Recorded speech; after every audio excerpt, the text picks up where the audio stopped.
Followed Equestria. Introduction and Prologue. Once upon a time, in the magical land of Equestria, there came an era when the ideals of friendship gave way to greed, selfishness, paranoia, and a jealous reaping of dwindling space and natural resources. Lands took up arms against their neighbors. The end of the world occurred much as we had predicted.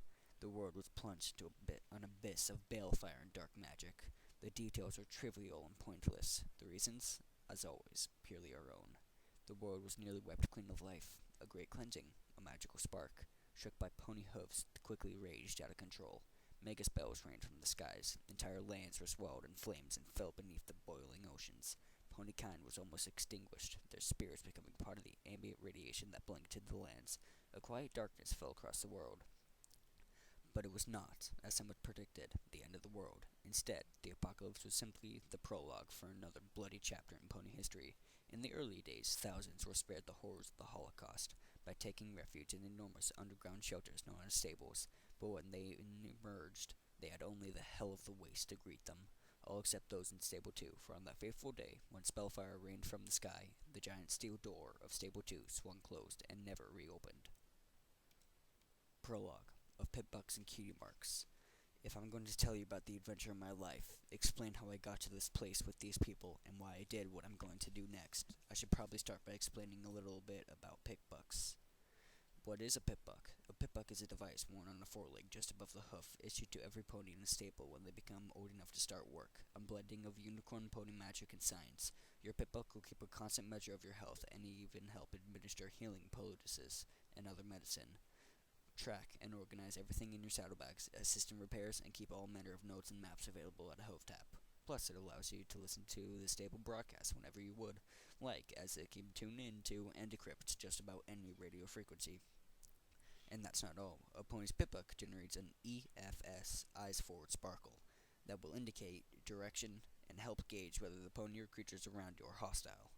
And perhaps, most impressively, a pitbuck can magically aid you in a fight for brief periods of time through the use of SATS, Stable Tech Arcane Targeting Spell. Oh, and a feature not to be forgotten, it can keep track of the location of tagged objects or people, including the wearers of other pitbucks. So if a pony somehow got lost, don't ask me how he could get lost in a stable, but it does happen on occasion, then any pony who knew the lost pony's tags could find them instantly. It can even be made to glow like a lamp. So yes, pitbucks are really a testament to unicorn and pony arcane science, and yes, having a pitbuck is a huge advantage. So with how wonderful and miraculous that all just sounded, it's hard to impress upon ponies who never lived in a stable just how ordinary, how pedestrian a pitbuck it was in the eyes of ponies living in Stable 2, and why I was disappointed to have one as my cutie mark. Every pony in Stable 2 had a pitbuck. All that stuff I mentioned, most ponies don't even use half of that. They just used it to tune in to the stable broadcast, listen to the sweet, sweet voice of Real Velvet Remedy in the evening, or the latest school singing competitions during the day. The stable has two soccer teams, one which had loud SATS and one which prohibited it. Otherwise, most ponies paid their pitbucks almost no attention at all. The overmare issues each pony their own pitbuck on the day of their cutie mark party, usually a day or two after you get the mark on your flanks. That tells every pony what makes you special, what you're destined to be good at. Once it shows, the overmare knows what work to assign you. You know what place you are in the stable.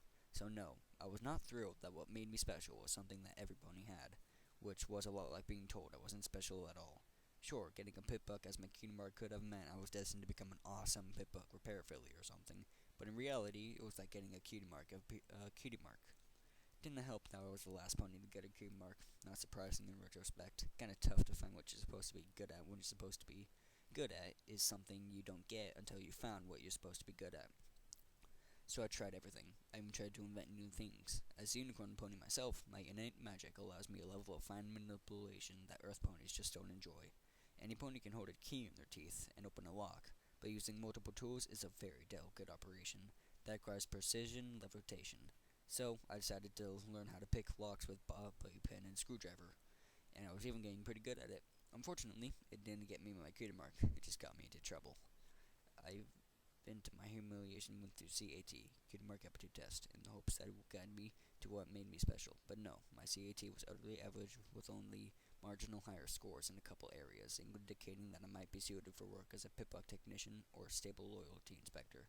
two options I should note that were even less impressive when you considered that it was greatly expected that unicorn ponies would go into either technical or administrative work. That is, except the unicorn ponies were natural artists, like Velvet Remedy, as I said before, are an innate, inherent magical art of magic allows us the sort of fine manipulation that technical work demands. Otherwise, the Overmare and her governor were always unicorn ponies. It is the Overmare's unicorn magic, after all, that creates the false sunlight used to grow our underground apple orchard. And while our apples might not look like those beautiful red things in the old books, they're what keep us alive.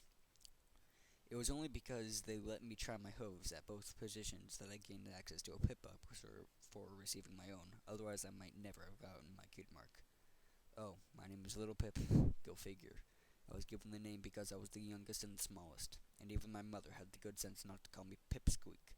Not that I didn't love her, but when a Philly's cutie mark is a glass of hard apple cider. Anyways, funny how names like that turn out sometimes. Pleased to meet you. Here's my story.